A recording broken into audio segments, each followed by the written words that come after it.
বিসমিল্লাহির রহমানির রহিম। আজকে আমি একটা আলু জমিতে আছি। এই আলু জমিতে আমি আপনাদের সামনে যে কারণে আসছি, যে আমাদের দেশের যে আবহাওয়া, বিশেষ করে এই মুহূর্তে কিছুদিনের মধ্যেই মানে আলুর জমিতে লেট ব্লাইট চলে আসবে। কিছু জমিতে আছে আর্লি ব্লাইট হবে, আবার কিছু জমিতে আছে লেট ব্লাইট হবে। হ্যাঁ, এই দেখেন আলু গাছ আছে আমার সামনে। এই দেখেন আলু গাছ, মানে প্রত্যেক এই মাঠ হচ্ছে আলু। যিনি আমার ক্যামেরায় আছেন, ইনি হচ্ছে আলু জমির মালিক।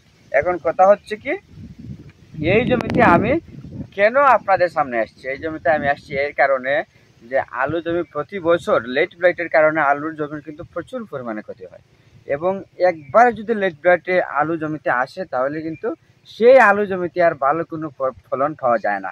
সেই ক্ষেত্রে আমি কৃষক ভাইদের উদ্দেশ্যে এখানে আসছি যে আপনারা যেভাবে হোক, যারা যারা আলু চাষ করতেছেন, প্রতিনিয়ত আলুর জমিতে ম্যানকোজেব গ্রুপের কীটনাশক কন্টিনিউ আপনারা স্প্রে করে যাবেন।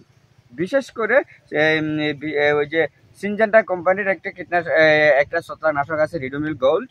এই রিডোমিল গোল্ড যদি আপনারা 4 থেকে 5 দিন বা সপ্তাহে সপ্তাহে আপনারা স্প্রে করে যান, তাহলে এই জমিতে আর লেট ব্লাইট না হবার সম্ভাবনা খুবই বেশি থাকবে। হ্যাঁ, আর বিশেষ করে সপ্তাহে সপ্তাহে লেট ব্লাইটের জন্য বা লেট ব্লাইট না হওয়ার জন্য যে রিডোমিল গোল্ড স্প্রে করবেন, যারা যারা করবেন তারা এর ভালো সুবিধা পাবেন। আর যারা করবেন না, তাহলে তো মানে তারা তো বুঝতে পারছেন কি অবস্থাটা হবে। এখন যাই হোক, এটা হচ্ছে লেট ব্লাইট হওয়ার আগের, মানে মোরগ রোগ আসার আগের করণীয়। এখন মোরগ রোগ আসলে আপনারা কি করবেন?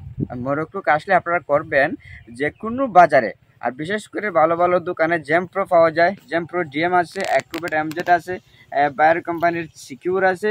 আপনারা ভালো ভালো যে ছত্রাকনাশকগুলো লেট ব্লাইটের জন্য বের করা হয়েছে, সেগুলোই আপনারা 3 থেকে 4 দিন পর পরে কয়েকবার 3 থেকে 4 বার স্প্রে করলে কিন্তু লেট ব্লাইট কমে যাওয়ার প্রবণতা খুবই বেশি থাকে। আর বিশেষ করে এই আলু জমিতে প্রতিনিয়ত কিন্তু আপনারা গাছটা পর্যবেক্ষণ করবেন যে এই গাছের মধ্যে কোনো সমস্যা আছে কিনা। এখন আলু জমিতে লেট ব্লাইট হয়েছে আপনারা বুঝবেন কেমনে? আলু জমিতে লেট ব্লাইট হয়েছে বুঝবেন কেমনে? যে ওই আলুর পাতার মধ্যে, আমি একটা পাতা দেখাই।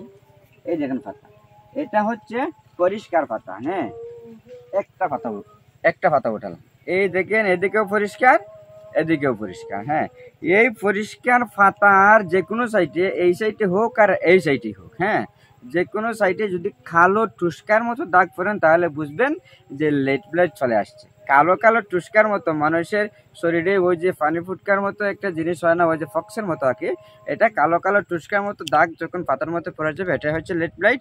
আর ধীরে ধীরে এটা 2-1 দিন বা 4 দিন 5 দিনের মধ্যেই এটা পুরো ক্ষেত একেবারে সনের মতো হয়ে ধ্বংস হয়ে যাবে। সেই জন্য আপনাদেরকে বলছি, মানে ওই লেট ব্লাইট আসার আগে কন্টিনিউ রিডিউমেবল গোল্ড 4 থেকে 5 দিন একসাথে পরপর স্প্রে করবেন। রিডিউমেবল গোল্ডের মাত্রা কিন্তু 1 লিটার পানিতে 3 গ্রাম। আর যদি লেট ব্লাইট হয়ে যায়, তখন কিন্তু আপনারা রিডিউমেবল গোল্ডের কাজ করবে না, তখন আপনারা জ্যামপ্রো, অ্যাক্রোবেট এগুলা স্প্রে করতে হবে। সকলকে ধন্যবাদ। আসসালামু আলাইকুম।